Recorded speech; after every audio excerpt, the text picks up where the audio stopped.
এই রাজ্যকে বাঁচানোর জন্য ভারতীয় জনতা পার্টির মুখ্যমন্ত্রী হওয়া এই রাজ্যের জন্য দরকার। সেই জন্য 26শে নির্বাচনে ভারতীয় জনতা পার্টির জয়লাভ দরকার। বাংলাকে বাঁচাতে বিজেপির মুখ্যমন্ত্রী দরকার, তাই 26শে নির্বাচনে বিজেপির জয় দরকার। ভোটের নির্ঘণ্ট ঘোষণা না হলেও ময়দানে নেমে পড়েছে শাসক বিরোধী উভয় দলই।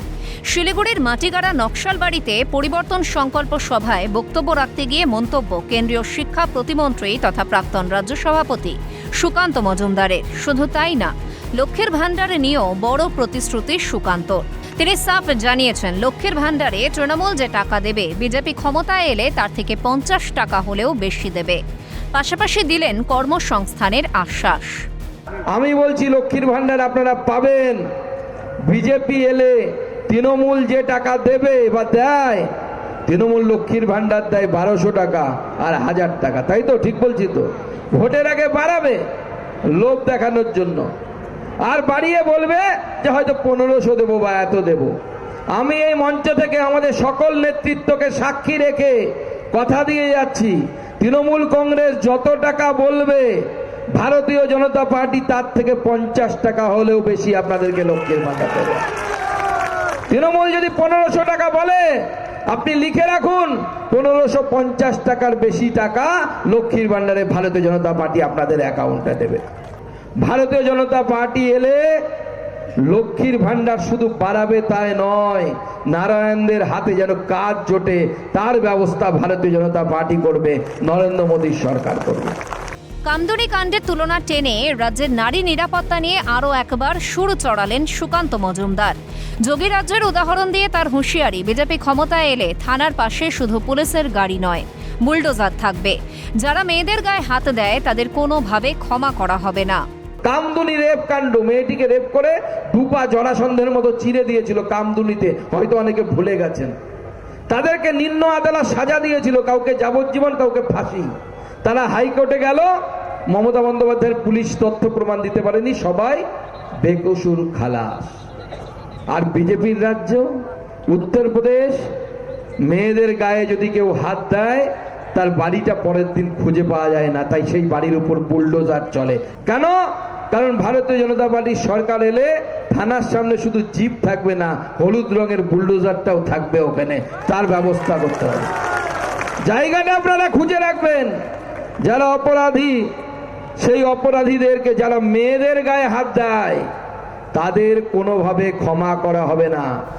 বক্তব্যে বাদ গেল না এসআইআর প্রসঙ্গ। খসড়া তালিকা থেকে বাদ পড়েছে লক্ষ লক্ষ নাম। বাংলার প্রতি দ্বিচারিতার অভিযোগ উঠেছে কেন্দ্রের বিজেপির সরকার তথা ইলেকশন কমিশনের বিরুদ্ধে। অভিযোগ উড়িয়ে সুকান্ত মজুমদারের দাবি, মুখ্যমন্ত্রী মমতা বন্দ্যোপাধ্যায় মিথ্যা বলছেন। এসআইআর হচ্ছে, কোথাও কোনো ঝামেলা নেই, কোথাও কোনো কিছু নেই। মমতা বন্দ্যোপাধ্যায়ের পশ্চিমবঙ্গে সেখানে ঝামেলা পাকাচ্ছেন। মমতা বন্দ্যোপাধ্যায় বলছে বাংলার সাথে অন্যরকম আচরণ করা হচ্ছে। আমি তৃণমূল কংগ্রেসের নেতাদেরকে চ্যালেঞ্জ করতে চাই যে ক্ষমতা থাকলে তথ্য দিয়ে প্রমাণ করুন যে বাংলার জন্য নির্বাচন কমিশন আলাদা নিয়ম করেছে, উত্তরপ্রদেশের জন্য আলাদা নিয়ম করেছে। একই নিয়মে উত্তরপ্রদেশে এসআইআর হচ্ছে। এখানে তো 58 লক্ষ লোকের নাম কাটা গেছে, বিজেপির উত্তরপ্রদেশে 2 কোটি লোকের নাম কাটা গেছে। যারা মারা গেছে তাদের নাম কাটা যাবে, অত্যন্ত স্বাভাবিক। কিন্তু মমতা বন্দ্যোপাধ্যায় মিথ্যে কথা বলছেন নেতাজির মূর্তির সামনে। সভায় উপস্থিত ছিলেন মাটিগাড়া নকশালবাড়ির বিধায়ক আনন্দময় বর্মন সহ একাধিক বিজেপি নেতৃত্ব ও কর্মী সমর্থক। বক্তব্য রাখতে গিয়ে রাজ্যের মুখ্যমন্ত্রী মমতা বন্দ্যোপাধ্যায়কে তীব্র আক্রমণ শানিয়ে কেন্দ্রীয় শিক্ষা প্রতিমন্ত্রীর কটাক্ষ, দিদির কাল এসে গিয়েছে, সময় এসে গিয়েছে। কোথাও জগন্নাথ মন্দির, কোথাও এখানে কি মহাকাল। মহাকাল নামের মধ্যেই বোঝা যাচ্ছে মহাকাল। দিদির কাল এসে গেছে, টাইম, দিদির এবার টাইম এসে গেছে, দিদি এবার চলে যাবে। পাল্টা দিতে ছাড়েনি শাসক দলও। অতি অসৌজন্যমূলক কথা। কাল এসে যাওয়া মানে মুখ্যমন্ত্রীর মৃত্যু কামনা করছেন। প্রতিক্রিয়া তৃণমূলের রাজ্য সহ সভাপতি জয়প্রকাশ মজুমদারের। অতি অসৌজন্যমূলক কথাবার্তা মহিলা মুখ্যমন্ত্রী সম্বন্ধে। কাল এসে যাওয়া মানে তিনি মৃত্যু কামনা করছেন। রাজনৈতিকভাবে লড়তে না পেরে তিনি আমাদের মাননীয় মুখ্যমন্ত্রীর, ইনি তো একটু কিছুদিন আগেও বিজেপি রাজ্য সভাপতি ছিলেন, এখনো মন্ত্রী আছেন কেন্দ্রের, তাদের এই রকম অবনতি, চিন্তার অবনতি দেখলে দুঃখ লাগে। আক্রমণ পাল্টা আক্রমণ, কটাক্ষ পাল্টা কটাক্ষে তপ্ত বঙ্গ রাজনীতি। শেষ হাসি কে হাসবে তা বলবে সময়। সৌমেন্দু মজুমদারের রিপোর্ট, ক্যালকাটা নিউজ।